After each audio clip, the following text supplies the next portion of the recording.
बिस्मिल्लाहिर्रहमानिर्रहीम। CSS MPT आज मौरखा 17 नवंबर 2024 को होने वाला पेपर सॉल्व करते हैं। सबसे पहला हमारे पास सवाल है कि who won the Nobel prize in literature in 2023। 2023 में नोबेल प्राइज लिटरेचर किसको अवार्ड दिया जाता है? तो वो याद रखिएगा, वो नॉर्वे की हैं, जॉन फोसिस हैं। इनको ये अवार्ड दिया जाता है कि नोबेल प्राइज इन लिटरेचर। ये भी सवाल पूछा जा सकता है कि the history of the Nobel prize के ये कब इसका आगाज़ किया जाता है? तो वो याद रखिएगा 1901 में इसका आगाज़ किया जाता है। और फिर ये सवाल भी मोस्ट इम्पॉर्टेंट है कि नोबेल प्राइज़ हर साल किस डेट को दिया जाता है? तो याद रखिएगा 10 दिसंबर को दिया जाता है, 10th ऑफ दिसंबर। और इस मरतबा 2024 में भी 10 दिसंबर 2024 को ये नोबेल प्राइजेस दिए जाएंगे। और ये सवाल भी मोस्ट इम्पॉर्टेंट है कि नोबेल प्राइजेस की कैटेगरीज कितनी हैं, किस किस कैटेगरी में नोबेल प्राइज़ दिया जाता है? तो याद रखिएगा the first one is physics, second is chemistry, physics, chemistry, third one is the medicine,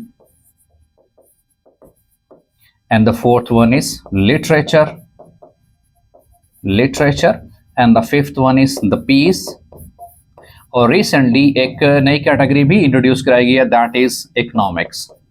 तो ये बेसिकली 6 कैटेगरीज हैं कि इन कैटेगरीज में एक्सेप्शनल ह्यूमैनिटेरियन ग्राउंड्स, इंसानी खिदमत के हवाले से जो भी शख्सियात एक्सेप्शनल सर्विसेज कंट्रीब्यूट करती हैं उनको नोबेल प्राइज़ दिया जाता है। और फिर ये भी सवाल पूछा जा सकता है कि पाकिस्तान की कौन सी ऐसी 2 पर्सनैलिटीज़ हैं कि जिनको नोबेल प्राइज़ दिया जा चुका है? तो याद रखिएगा 2 ऐसी पर्सनैलिटीज़ हैं। एक पर्सनैलिटी डॉक्टर अब्दुल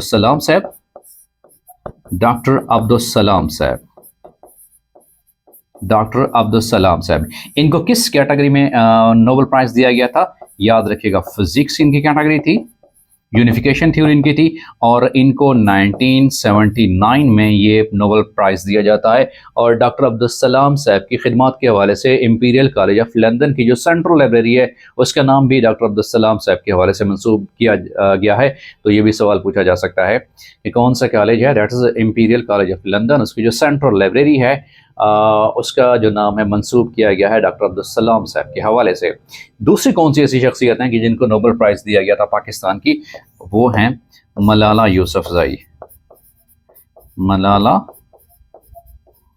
यूसुफज़ई साहबा। और इनको कब प्राइज़ दिया जाता है? 2014 में। और कैटेगरी कौन सी थी? It was the peace category. ये पीस कैटेगरी थी। अमन के हवाले से मलाला यूसुफज़ई साहबा को बच्चों की तालीम के हवाले से, स्कूलिंग के हवाले से, उनको अमन को प्रमोट करने के हवाले से as ambassador of the peace उनको ये अवार्ड दिया गया था 2024 हमारे पास 14 में। और फिर ये भी सवाल पूछा जा सकता है कि कौन सी 2 ऐसी शख्सियात थी पाकिस्तान की तरफ से? 2 शख्सियात हैं जिनको अभी तक नोबेल पीस प्राइज़ मिल चुका है। The first one is doctor Abdul Salam, जिनको 1979 में फिजिक्स की कैटेगरी में नोबेल प्राइज़ दिया गया था, and second one is Malala Yousafzai in the category of peace. ये नोबेल प्राइज़ दिया जा चुका है। रेगुलर और कंसेप्चुअल क्लासेस ज्वाइन करने के लिए आप नीचे दिए गए व्हाट्सएप नंबर पे कांटेक्ट कर सकते हैं। अगले सवाल की तरफ बढ़ते हैं कि अगला सवाल कौन सा था। द नेक्स्ट क्वेश्चन इस अगला सवाल है, mitochondria is often called as. Mitochondria को क्या कहा जाता है? साइंस के हवाले से ये सवाल था। इसको पावर हाउस ऑफ सेल भी कहा जाता है, याद रखिएगा जी। अब माइटोकॉन्ड्रिया को पावर हाउस ऑफ सेल क्यों कहते हैं? क्योंकि इसमें बेसिकली सेलुलर रेस्पिरेशन का अमल होता है, याद रखिएगा जी। इसमें बेसिकली रेस्पिरेशन का अमल होता है, इसमें एरोबिक रेस्पिरेशन होती है जी, याद रखिएगा जी। इसमें एरोबिक रेस्पिरेशन होती है। और एरोबिक रेस्पिरेशन होती क्या है? बेसिकली इसमें ग्लूकोज मॉलिक्यूल की ब्रेकडाउन होती है जी। ग्लूकोज मॉलिक्यूल की ब्रेकडाउन होती है किसमें? CO2 into H2O plus energy. और जो एनर्जी होती है वो किस फॉर्म में होती है? याद रखिएगा, energy in the form of the ATP। और बात को ATP की एब्रीविएशन भी पूछ लेते हैं, it is adenosine triphosphate.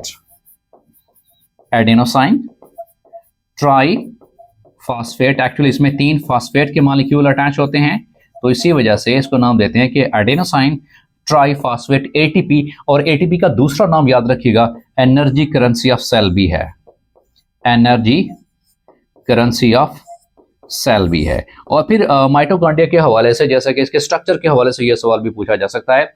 Basically ये डबल मेम्ब्रेन स्ट्रक्चर है, याद रखिएगा जी, ये बेसिकली डबल मेम्ब्रेन स्ट्रक्चर है जी, it's basically the double membrane structure जी। और फिर ये भी सवाल पूछा जा सकता है कि जो आउटर मेम्ब्रेन है ये मोस्टली स्मूथ होती है, और जो इनर मेम्ब्रेन होती है इसमें इनफोल्डिंग्स होती हैं, तह दर तह होती हैं, तह दर तह होती हैं। और उन जो फोल्डिंग्स हैं उनको क्या नाम दिया जाता है? उनको क्रिस्टी का नाम दिया जाता है। और फोल्डिंग में जो मटेरियल होता है उसको क्या नाम देते हैं? उनको मैट्रिक्स का नाम दिया जाता है। एक और सवाल ये भी पूछा जा सकता है कि कौन सी ऐसी जगह है जिसको सेल के हवाले से प्रोटीन सिंथेसिस फैक्ट्री कहा जाता है? याद रखिएगा जी, प्रोटीन सिंथेसिस फैक्ट्री सेल के अंदर जी, प्रोटीन सिंथेसिस फैक्ट्री।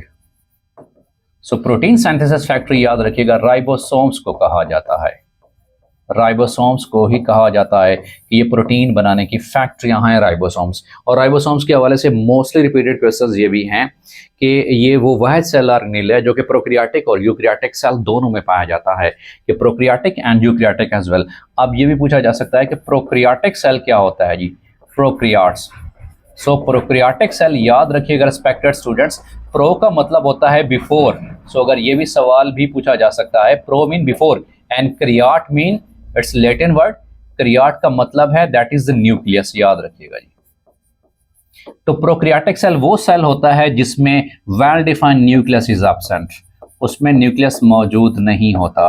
और जो यूकैरियोटिक सेल होता है उसमें वेल डिफाइंड न्यूक्लियस मौजूद होता है। और राइबोसोम वो वह सेल ऑर्गेनेल हैं जो कि प्रोकैरियोटिक और यूकैरियोटिक सेल दोनों में पाए जाते हैं।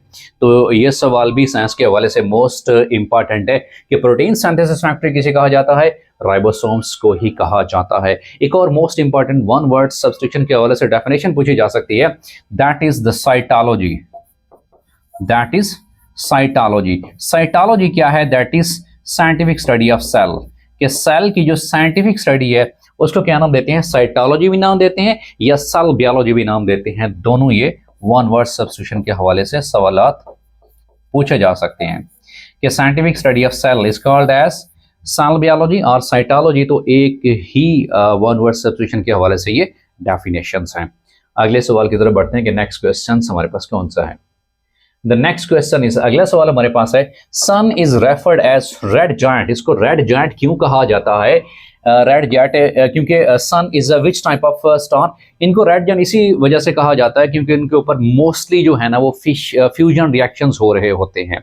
और ये भी सवाल पूछा जा सकता है कि सन के हवाले से इसमें कौन कौन से एलिमेंट सबसे ज्यादा पाए जाते हैं? तो याद रखिएगा that is hydrogen and helium, याद रखिएगा, हाइड्रोजन एंड हीलियम। और परसेंटेज के हवाले से कौन कितनी परसेंटेज है? मोस्टली इसकी परसेंटेज 92% होती है और इसकी परसेंटेज तकरीबन जो है वो 8% होती है, हीलियम की percentage. So overall most abundant जो एलिमेंट है वो कौन सा है? दैट इज हाइड्रोजन, जो सबसे ज्यादा पाया जाता है जो सन है उसके अंदर। और ये भी सवाल पूछा जा सकता है कि sun is which type of a star, क्योंकि सन प्लेनेट जो है ये एक स्टार है और इसको क्या नाम दिया जाता है? ये येलो डॉर्फ और जी टाइप स्टार भी इसे कहा जाता है।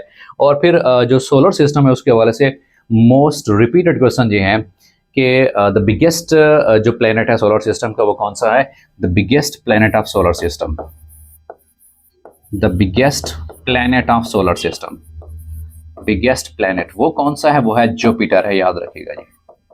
और स्मॉलेस्ट कौन सा है? दैट इज मरकरी, याद रखिएगा जी। स्मॉलेस्ट वो कौन सा है? That is mercury. और फिर ये भी सवाल पूछा जा सकता है the hottest and the brightest कौन सा है? दैट इज वीनस, याद रखिएगा जी, कि hottest and brightest, hottest and brightest planet वो कौन सा है? हॉटेस्ट एंड ब्राइटेस्ट प्लेनेट वो कौन सा है? दैट इज वीनस है, याद रखिएगा जी। और फिर ये भी सवाल पूछा जा सकता है कि सोलर सिस्टम में जो सूरज के करीब तरीन है वो सबसे पहले कौन सा है? That is mercury. आपने याद रखना है कि जो सूरज के करीब तरीन जो प्लेनेट है, तो ये सवाल भी सोलर सिस्टम के हवाले से पूछे जा सकते हैं। अगले सवाल की तरफ बढ़ते हैं कि नेक्स्ट क्वेश्चन कौन सा था। द नेक्स्ट क्वेश्चन इज, अगला सवाल हमारे पास है, who discovered blood circulation, blood circulation किसने डिस्कवर किया था, याद रखिएगा वो विलियम हार्वे साहब ने ब्लड सर्कुलेशन जो है वो डिस्कवर किया था। ये मोस्ट रिपीटेड क्वेश्चन है कि ह्यूमन बीइंग के अंदर जो ब्लड सर्कुलेटरी सिस्टम है वो ओपन है या वो क्लोज्ड है, तो याद रखिएगा वो क्लोज सर्कुलेटरी सिस्टम है जी, that is the closed circulatory system. Close circulatory system वो होता है कि जिसमें खून खून की नालियों में घूमता है, और वो कौन सी ब्लड वेसल्स हैं, वो आर्टरीज, वेन्स और कैपिलरीज हैं, याद रखिएगा जी। तमाम आर्टरीज में खून होता है ऑक्सीजनेटेड, याद रखिएगा। जो आर्टरी होती है उसमें खून कौन सा होता है, ऑक्सीजनेटेड ब्लड, बट एक्सेप्शनल जो है पल्मोनरी आर्टरी, उसमें पल्मोनरी आर्टरी, उसमें कौन सा खून होता है रेस्पेक्टेड स्टूडेंट्स, डी ऑक्सीजनेटेड खून होता है, दैट्स एक्सेप्शनल। इसी तरह से तमाम वेन्स के अंदर कौन सा खून होता है respected student, that is the D oxygenated blood होता है जी। लेकिन जो पल्मोनरी वेन है, याद रखिएगा बेटा, पल्मोनरी वेन, उसके अंदर कौन सा ब्लड होता है पल्मोनरी वेन के अंदर, दैट इज ऑक्सीजनेटेड ब्लड पाया जाता है। और फिर ब्लड के हवाले से ये भी सवाल पूछा जा सकता है कि ओवरऑल हमारे जो ब्लड ग्रुप्स हैं वो कितने हैं, वो 4 ब्लड ग्रुप सिस्टम है हमारे पास, याद रखिएगा जी। तो ब्लड ग्रुप सिस्टम के हवाले से ये सवाल भी पूछा जा सकता है कि A B and O blood group system. और फिर ये सवाल भी पूछा जा सकता है कि यूनिवर्सल डोनर कौन सा है, याद रखिएगा कि यूनिवर्सल डोनर जो हर किसी को खून दे सकता है, दैट इज ओ। और अगर एंटीजेंस के हवाले से वो सवाल पूछे कि एक्चुअल यूनिवर्सल डोनर, बात को कंसेप्चुअल क्वेश्चन ये भी पूछे जा सकते हैं कि actual universal donor respected students, actual universal donor, तो वो याद रखिएगा वो है ओ नेगेटिव, याद रखिएगा जी। इन दोनों ऑप्शन में से अगर आपको एक ऑप्शन सेलेक्ट करना हो तो याद रखिएगा O negative is the right option, कि एक्चुअल यूनिवर्सल डोनर वो ओ नेगेटिव है, क्योंकि ओ नेगेटिव सबको खून दे सकता है, ओ पॉजिटिव जो है वो नेगेटिव खून नहीं दे सकता। सो ये एक ट्रिकी और कंसेप्चुअल क्वेश्चन है कि अगर आपको दोनों ऑप्शन दिए गए हों कि यूनिवर्सल डोनर सिंपल ओ हो और ओ नेगेटिव हो, तो इन दोनों में से the most accurate is the O negative. और यूनिवर्सल रेसिपिएंट कौन सा है, यूनिवर्सल रेसिपिएंट वो कौन सा ब्लड ग्रुप है, that is A B blood group system. और अगर एंटीजेंस की बुनियाद पर RH फैक्टर्स की बेस पे ये पूछा जाए कि RH पॉजिटिव और RH नेगेटिव, तो याद रखिएगा कि ए बी पॉजिटिव जो है ये सबसे खून ले सकता है जी। ये ए बी पॉजिटिव ए से भी खून ले सकता है, बी से भी खून ले सकता है, ए बी से भी खून ले सकता है और ओ से भी खून ले सकता है। यूनिवर्सल जो रेसिपिएंट है वो ए बी और ए बी पॉजिटिव है। और अगर दोनों आ जाए ऑप्शन में से तो याद रखिएगा respected students, the conceptual and the tricky answer कौन सा है, that is A B positive. आपने याद रखना है क्योंकि ये सबसे खून ले सकते हैं।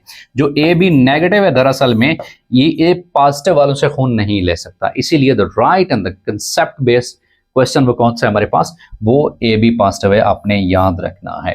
तो ये भी सवाल बन सकता है। एक और सवाल ये भी बन सकता है कि जो आरबीसीज है वो किस चीज का एब्रीविएशन है, आरबीसीज, आरबीसीज बेसिकली ये है red blood cells, these are called as the red blood cells, RBCs. और इनका औसत दौरानिया लाइफ स्पान कितना होता है, याद रखिएगा वो 120 दिन या 4 मंथ्स, याद रखिएगा बेटा जी। क्योंकि हर 4 महीने के बाद ऑटोफेगी एक फिनोमेना होता है कि जिसमें सेल डेथ होती है और फिर नया खून बनना शुरू हो जाता है जी। और वन वर्ड सब्स्टिट्यूशन के हवाले से ये भी सवाल पूछा जा सकता है कि एपोप्टोसिस एंड नेक्रोसिस क्या क्या है। तो याद रखिएगा कि एपोप्टोसिस कहते हैं प्रोग्राम सेल डेथ बेटा जी, apoptosis, so that is called as the program cell death respected students.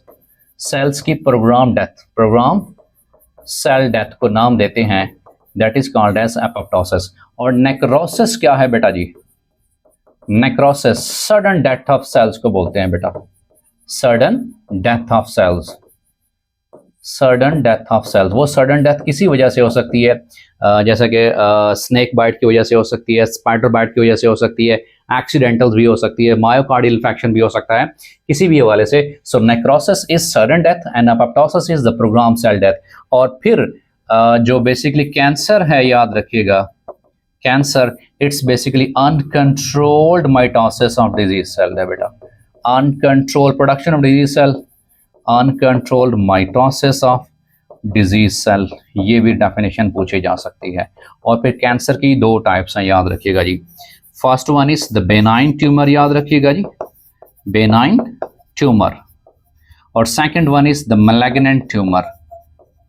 जो मैलिग्नेंट ट्यूमर होता है ये मोहलिक होता है, ये स्प्रेडिंग टाइप होता है, याद रखिएगा जी, ये स्प्रेडिंग टाइप होता है बेटा। इसमें एक्चुअली होती है मेटास्टेसिस होते हैं फिनोमेना जी, मेटास्टेसिस का फिनोमेना होता है कि spreading of tumour cells, spreading of cancer cells to the nearby cells, उसको क्या नाम देते हैं, दैट इज कि मेटास्टेसिस हो रही होती है जी। और जो बेनाइन ट्यूमर है इसे कहते हैं ये लोकेटेड है, ये लिमिटेड है, तो इसको हम सर्जिकल मेथड से भी रिमूव किया जा सकता है। तो ये सवाल भी पूछे जा सकते हैं। और जो एक ऑन्कोलॉजिस्ट होता है वो कैंसर स्पेशलिस्ट होता है, याद रखिएगा। ऑन्कोलॉजिस्ट वो कौन सा डॉक्टर होता है, दैट इज कैंसर स्पेशलिस्ट, याद रखिएगा जी। तो ये भी वन वर्ड सब्स्टिट्यूशन के हवाले से ये डेफिनेशंस भी पूछी जा सकती हैं कि ऑन्कोलॉजिस्ट कौन सा डॉक्टर होता है, कौन सा स्पेशलिस्ट होता है, दैट इज कैंसर स्पेशलिस्ट वो डॉक्टर होता है। अगले सवाल की तरफ बढ़ते हैं कि नेक्स्ट क्वेश्चन हमारे पास कौन सा है। The next question is Shah Faisal mosque was built in, ये 1986 में मुकम्मल होती है। और इसका स्टार्ट कब लिया जाता है, 1976 में इसका स्टार्ट लिया जाता है, याद रखिएगा। और ये कहाँ पे है, ये इस्लामाबाद में है, याद रखिएगा जी। और ये किसके तावन से बनाई गई थी, किस कंट्री के तावन से, ये सऊदी अरेबिया के तावन से। जो शाह फैसल साहब हैं उनके तावन से ये फैसल मस्जिद बनाई जाती है। और फिर ये भी सवाल पूछा जा सकता है कि 18 जून 1988 को पहली नमाज अदा की जाती है। पहली नमाज फैसल मस्जिद में कब अदा की जाती है, तो याद रखिएगा वो 18 जून 1988 को अदा की जाती है। और इसका कंप्लीशन ईयर कब ये कंप्लीट होती है, मुकम्मल होती है 1986 में। इसका स्टार्ट कब होता है, कंस्ट्रक्शन कब स्टार्ट होती है, तो ये भी याद रखिएगा कि कंस्ट्रक्शन इसके स्टार्ट होती है 1976 में स्टार्ट होती है। एक और सवाल ये भी बन सकता है कि इसके जो कंस्ट्रक्टर हैं, इसके जो मेमार हैं वो कौन से हैं, हु बिल्ट, किसने तामीर किया, याद रखिएगा जी। तो बिल्डर कौन सा था, याद रखिएगा जी, ये भी सवाल पूछा जा सकता है। वो तुर्की से ताल्लुक रखता था और जिसने जो है फैसल मस्जिद का ओवरऑल कंस्ट्रक्शंस की थी, तो उसका नाम क्या है, वो है वेडेट डालाके, याद रखिएगा जी, वेडेट डालाके। ये वो बिल्डर था, ये वो मेमार था कि जिसने शाह फैसल मस्जिद तामीर की थी। और उसका ताल्लुक किस कंट्री से था, इसका ताल्लुक तुर्की से था। ये भी सवाल पूछा जा सकता है। अगले सवाल की तरफ बढ़ते हैं कि नेक्स्ट क्वेश्चन हमारे पास कौन सा है। नेक्स्ट क्वेश्चन हमारे पास है कि Qatar will become the first Muslim country to host FIBA basketball world cup in 2027। इसका राइट ऑप्शन है, वो पहला मुस्लिम कंट्री बन जाएगा जो फीबा को होस्ट करेगा, उसकी मेज़बानी करेगा जी। और उसके बाद ये भी सवाल पूछा जा सकता है कि आईसीसी चैंपियंस ट्रॉफी 2025 के होस्टिंग कौन से हैं, याद रखिएगा। आईसीसी जो चैंपियंस ट्रॉफी है, आईसीसी चैंपियंस ट्रॉफी 2025, उसके होस्टिंग कौन से हैं, उसके होस्टिंग है पाकिस्तान, उसको होस्ट कर रहा है, पाकिस्तान उसको होस्ट कर रहा है। और रिसेंटली जो है इंडिया वो हीले बहाने कर रहा है कि हम पाकिस्तान नहीं आना चाह रहे क्योंकि उनका कोई पॉलिटिकल इशू या जो भी इशू हो सकता है। तो ये भी सवाल पूछा जा सकता है कि आईसीसी चैंपियंस ट्रॉफी 2025 कौन होस्ट करेगा, तो याद रखेगा होस्टिंग कंट्रीज पाकिस्तान उसको होस्ट कर रहा है। उसके बाद है कि Pakistan issued it's first queen, वो 1948 में पाकिस्तान ने पहला सिक्का जारी किया था। उसके बाद the last country to withdraw from OPEC, वो याद रखिएगा अंगोला कंट्री ने क्या किया था, इससे इस एसोसिएशन से विदड्रॉ कर लिया, हाथ खड़े कर दिया था जी। उसके बाद अगला सवाल हमारे पास है, the next question is which country won the women's FIFA World Cup 2023, वो स्पेन ने जीता था, याद रखिएगा जी। और क्रिकेट के हवाले से भी यह सवाल पूछा जा सकता है कि maximum world cup one by which country, तो याद रखिएगा ऑस्ट्रेलिया, कैंगरूज उनको कहा जाता है जी। ऑस्ट्रेलिया ने 6 दफा आईसीसी वर्ल्ड कप जीता है, याद रखिएगा जी, आईसीसी वर्ल्ड कप जीता है। और पाकिस्तान ने आईसीसी चैंपियंस ट्रॉफी कब जीती थी, याद रखिएगा 2017 में। 2017 में ICC champions trophy, ICC champions trophy Pakistan ने जीती थी। कब जीती थी पाकिस्तान ने? 2017 में ही जीती थी। और किस कंट्री को शिकस्त दी थी? इंडिया को ही शिकस्त दी थी। एक और सवाल ये भी बन सकता है कि T20 में हाईएस्ट स्कोर किस टीम का है? स्पोर्ट्स के वाले से ये सवाल मोस्ट इंपॉर्टेंट है कि T20 में हाईएस्ट स्कोर वो किस टीम का है? वो है जिम्बाब्वे का। याद रखिएगा जी कि वो है जिम्बाब्वे का। और है कितना, ये भी सवाल पूछा जा सकता है। That is 344। याद रखिएगा, ये भी मोस्ट इंपॉर्टेंट क्वेश्चन है। उसके बाद है कि which Mughal emperor died of falling from the stairs? वो हुमायूं थे। और हुमायूं साहब ये मुगलिया जो है दूसरे हुक्मरान है। याद रखिएगा जी, मुगलिया सल्तनत के दूसरे हुक्मरान हैं। और ये भी सवाल बन सकता है कि मुगलिया सल्तनत की बुनियाद किसने रखी थी? वो याद रखिएगा ज़हीरुद्दीन बाबर ने रखी थी जी। कि मुगलिया सल्तनत की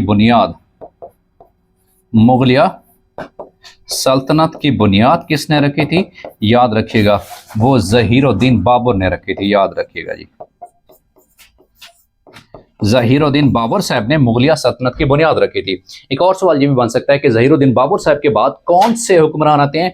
तो फर्स्ट वन इज के बाबर है हमारे पास, सेकंड वन इज हुमायूं साहब हैं।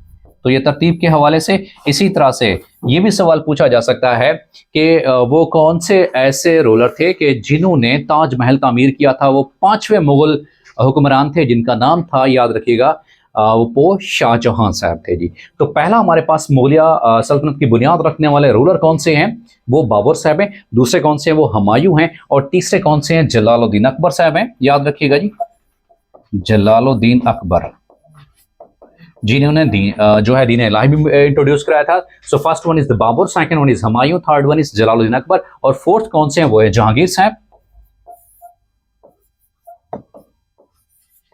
साहब। और पांचवें कौन से हैं? शाहजहां साहब। पांचवें कौन से हैं? शाहजहां। छठे कौन से हैं? औरंगजेब साहब। अगला सवाल हमारे पास है कि which surah prohibits killing of children from the fear of poverty? गुर्बत की वजह से अपने बच्चों को कत्ल मत करो। तो वो कौन सा सूरा? अल इसरा है इसका राइट ऑप्शन है। नेक्स्ट क्वेश्चन, अगला सवाल है कि which surah provide guidance about the distribution of माल गनीमत? कि माल गनीमत के हवाले से वो है सूरा अनफाल। याद रखिएगा। और कौन सी ऐसी सूरत है कि जिसमें 2 दफ़ा बिस्मिल्लाह आती है? याद रखिएगा वो है सूरा नमल। सूरा नमल जिसमें 2 दफ़ा बिस्मिल्लाह आती है, 2 दफ़ा बिस्मिल्लाह शरीफ आती है। इसी तरह से सुलसुल कुरान किसे कहते हैं? कि कुरान मजीद का 1/3 वो याद रखिएगा सूरह अखलास है ये। अगले सवाल की तरफ बढ़ते हैं। The name Mohammad has been mentioned in the Quran? लफ्ज़ मोहम्मद 4 दफ़ा कुरान मजीद में आया है। याद रखिएगा। इसी तरह से ये भी सवाल पूछा जा सकता है कि लफ्ज़ अहमद कितनी दफ़ा आया है? अहमद 1 दफ़ा आया है। याद रखिएगा जी, अहमद कितनी दफ़ा आया है? 1 दफ़ा ही आया है। तो लफ्ज़ मोहम्मद कितनी दफ़ा आया है? 4 दफ़ा आया है। उसके बाद the estimated age of the universe इस यूनिवर्स की एस्टिमेटेड एज उम्र कितनी है? 13.7 बिलियन ईयर्स है। याद रखिएगा। ये साइंस के हवाले से ओवरऑल ये सवाल पूछा हुआ था कि द एज ऑफ यूनिवर्स कितना है? सो दैट इज 13.7 बिलियन। अगले सवाल की तरफ बढ़ते हैं कि अगला सवाल कौन सा है। The next question is which country will host the next winter Olympics? Winter Olympics Italy इनको होस्ट करेगा। और कब होस्ट करेगा? 2026 में इसकी मेज़बानी करेगा। इटली के पास ये मेज़बानी का शर्फ हासिल है। Flag of Pakistan was design by, flag of Pakistan Amiruddin Kidwai साहब ने जो है ये बनाया था। और ये भी सवाल पूछा जा सकता है कि पाकिस्तान के फ्लैग में जो चांद तारा है, स्टार किस चीज़ की अलामत है? जो तारा स्टार है ये बेसिकली इस्लाम के 5 अरकान को ज़ाहिर करता है। इस्लाम के 5 अरकान को ज़ाहिर करता है। और पाकिस्तान के फ्लैग में जो चांद है वो याद रखिएगा, चाहे वो चांद कौन सा है, वो हिलाल का या बद्र का है? तो पाकिस्तान के फ्लैग में जो चांद है वो याद रखिएगा वो हिलाल का चांद है। और हिलाल का चांद किसको बोलते हैं? कि पहली रात का चांद, जो पतला चांद होता है जी, पहली रात का चांद, उसे कहते हैं हिलाल। और जो बद्र होता है याद रखिएगा 14वीं रात का चांद, जो पूरा चांद होता है 14वीं रात के चांद को क्या कहते हैं? बद्र कहते हैं, द कंप्लीट मून। और जो पहली रात का चांद होता है उसे क्या कहते हैं? हिलाल। तो पाकिस्तानी फ्लैग में कौन सा मून है? वो है हिलाल, याद रखिएगा, ठीक है। उसके बाद अगला सवाल हमारे पास है, the second largest gas reservoir of Pakistan is, वो कौन सा है? That is Kadarpur gas field, ये सेकंड रिजर्वायर है। Eight the beck and call, back and call mean के किसी के कहने के ऊपर फौरन राजी हो जाना, लब्बैक कहना, मतलब ready to be someone orders और कमांड। किसी का हुक्म आया तो जी बिस्मिल्लाह लब्बैक करके आ जाना, तो उसे क्या कहते हैं? At the beck and call. I am at the beck and call of my teacher, I am at the beck and call of my leader, my supervisor. तो बैक एंड कॉल बेसिकली ये idiom है। So इसका मतलब क्या है? Beck and call means to ready to be some orders और command, किसी के हुक्म की तामील करने में कोई ताखीर ना करना। उसके बाद अगला सवाल हमारे पास है, the next question, who is the newly elected president of world bank? World bank के न्यूली इलेक्टेड प्रेसिडेंट कौन से? वो है अजय बंगा साहब, ये न्यूली इलेक्टेड प्रेसिडेंट हैं।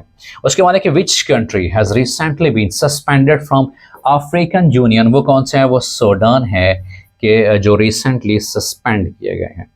उसके बाद है कि what is the name of recent cyclone that hit the eastern coast of India in 2024? उसका नाम क्या है? वो है दाना, इसका नाम है कि रिसेंटली इंडिया के अंदर उसने, इस साइक्लोन ने हिट किया है इंडिया को, 2024 में ये मुतासर किया है। अगला सवाल हमारे पास है, RS10 coins recently issued by the state bank of Pakistan contains the picture of, उसमें फैसल मस्जिद की तस्वीर है। जो नया सिक्का जारी हुआ है स्टेट बैंक ऑफ पाकिस्तान की तरफ से, उसमें कौन सी तस्वीर, किस चीज़ की है? वो फैसल मस्जिद की तस्वीर है। Indian national Congress was found in which city? वो बम्बई के अंदर जो है इसकी बुनियाद रखी गई थी। ख्वाजा अल्ताफ हुसैन हाली was awarded with the title of, इनको शम्सुल उलमा दिया जाता है। टाइटल किस ईयर को दिया जाता है? 1904 में दिया जाता है। और ये भी सवाल पूछा जा सकता है कि शम्सुल उलमा ये है क्या? बेसिकली शम्सुल उलमा, तो याद रखिएगा शम्स के मानी होते हैं सूरज के, शम्स कहते हैं सूरज, और उलमा आलिम की जमा है। इसका मतलब है कि आलमों का सूरज, आलमों का ताज। तो बेसिकली ये खिताब है, याद रखिएगा जी। उर्दू ग्रामर के हवाले से भी पूछा जा सकता है कि शम्सुल उलमा क्या है? ये खिताब है, याद रखिएगा जी। और इसके मानी क्या होते हैं कि शम्स कहते हैं सूरज को, आलमों का सूरज। तो ये ख्वाजा अल्ताफ हुसैन हाली को ये अवार्ड दिया गया था 1904 में। अगले क्वेश्चन की तरफ बढ़ते हैं कि नेक्स्ट क्वेश्चन हमारे पास कौन सा है? इनकम्प्लीट पार्टीशन, ये किताब किसकी लिखी हुई है? एलिस्टेयर लैम्ब साहब की लिखी हुई ये किताब है। उसके बाद who was known as Babaye Sindh? Haider Bakhsh Jatoi साहब को बाबाए सिंध कहा जाता है। उसके बाद Sialkot Lahore motorways called as, उसको M11 मोटरवे कहा जाता है। Emit smoke from the orifices, इसका मतलब क्या है? इसका मतलब है कि शदीद गुस्से में होना, आग बगोला हो जाना। तो very furious, very angry, extremely angry, to become very angry इसका सही जवाब है। अगले सवाल की तरफ बढ़ते हैं कि अगला सवाल हमारे पास कौन सा है कि कैरेट्स आर कुक्ड मीनिंग, इसका मतलब क्या है कि टू बिकम होपलेस, इसका मतलब है कि अब मौत सामने नजर आ चुकी है, अब जिंदगी नामुमकिन है। इसका मतलब क्या है कि बिल्कुल नामुमकिन हो जाना। तो ये एक ईडियम है, इंग्लिश ईडियम्स। तो ईडियम्स क्या है कि कैरेट्स आर कुक्ड मीनिंग, इसका मतलब है कि टू बिकम होपलेस, होपलेस हो जाना। उसके बाद है कि फॉर्ट विंग्स मीन, इसका मतलब है कि शॉर्ट स्लीप, जिसे हम कैलोला भी कह सकते हैं कि थोड़ी सी नींद कर लेना, आराम कर लेना। तो उसको ईडियम्स के वजह से क्या कहा जाता है? फॉर्ट विंग्स कहा जाता है।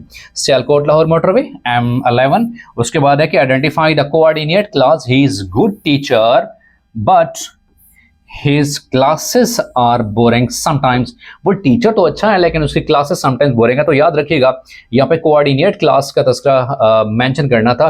तो कोऑर्डिनेट क्लास वो होती है जो फैन बॉयज से जुड़ी होती है, कंजंक्शन से। और वो फैन बॉयज कंजंक्शंस क्या होती है? याद रखिएगा फैन बॉयज, ये है कंजंक्शंस का एब्रीविएशन।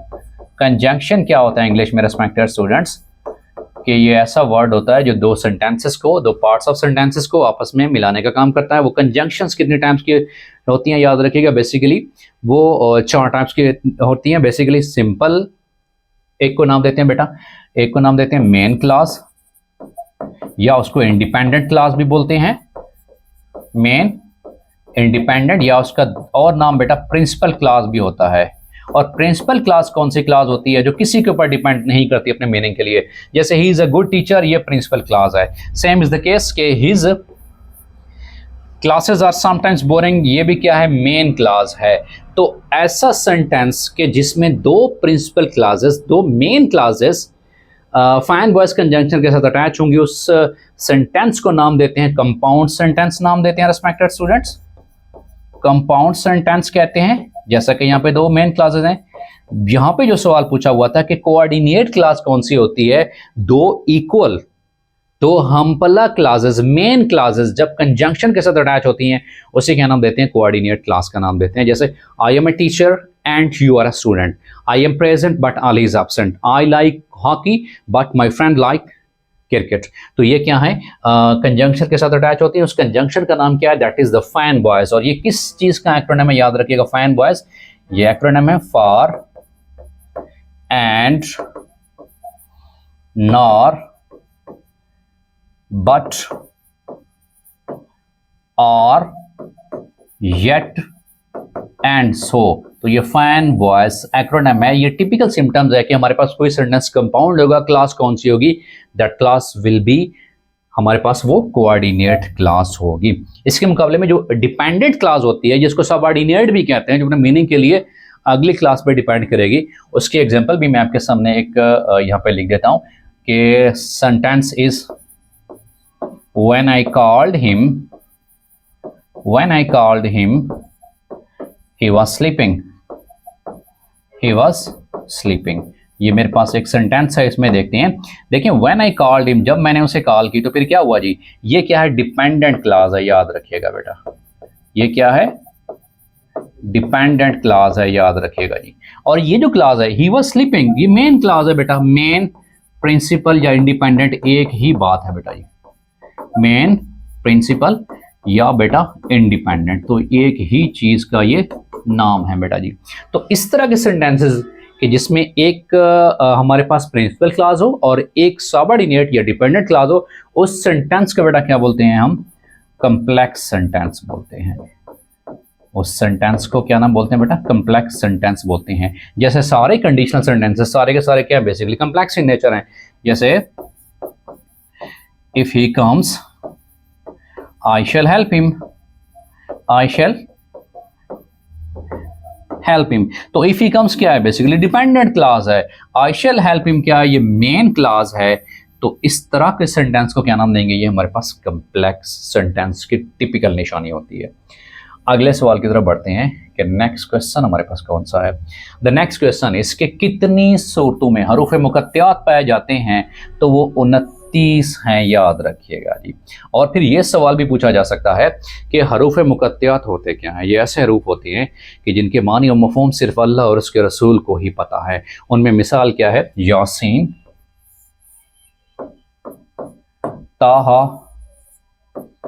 अलिफ लाम, हामीम, ये सारे के सारे क्या कहलाते हैं?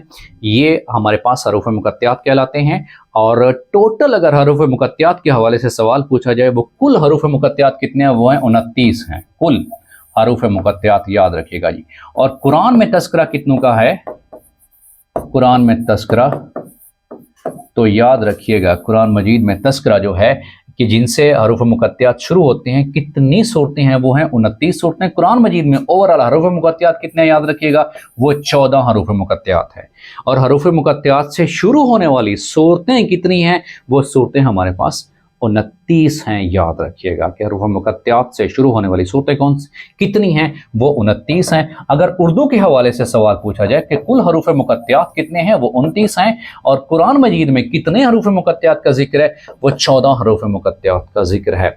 उसके बाद एक और सवाल है कि सीरत रसूल सल्लल्लाहु अलैहि वसल्लम पर उर्दू ज़बान में पहली गैर मनकूत किताब, ये वो तारीख़ी किताब है जो कि गैर मनकूत है, बगैर नुक्तों पर मुश्तमिल है। उसे नाम देते हैं हादिए आलम, नाम देते हैं उस किताब का नाम है जी। उसके बाद है कि किस सूरत के बारे में रसूलुल्लाह सल्लल्लाहु अलैहि वसल्लम ने फरमाया था कि इसने मुझे बूढ़ा कर दिया? वो सूरत कौन सी है? वो है सूरह हूद, याद रखिएगा। और फिर किस सूरत को याद रखिएगा कि कल्बुल कुरान कहा जाता है? कल्बुल कुरान, कुरान मजीद का दिल, वो किसे कहते हैं? वो कहा जाता है सूरह यासीन को कहा जाता है, याद रखिएगा जी। और इसी तरह से ये भी कहा जाता है कि बाबुल कुरान किसे कहते हैं? बाबुल कुरान, याद रखिएगा, सूरह फातिहा को कहा जाता है बाबुल कुरान। कुरान मजीद की सबसे छोटी सूरत कौन सी है? सूरह कौसर। और कुरान मजीद की सबसे बड़ी सूरत सूरह बकरा है, याद रखिएगा। ये भी सवालात पूछे जा सकते हैं।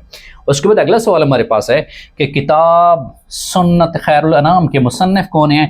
पीर करम शाल ज़ाहरी साहब हैं जिन्होंने ये किताब लिखी थी। उसके मुसन्निफ के बारे में ये सवाल पूछा हुआ था। अगला सवाल हमारे पास कौन सा है? रसूलुल्लाह सल्लल्लाहु अलैहि वसल्लम ने काबा से ज़्यादा किसको इज़्ज़त करार दी है? ये सवाल पूछा हुआ था। क्या है? वो है मोमिन की हुर्मत को।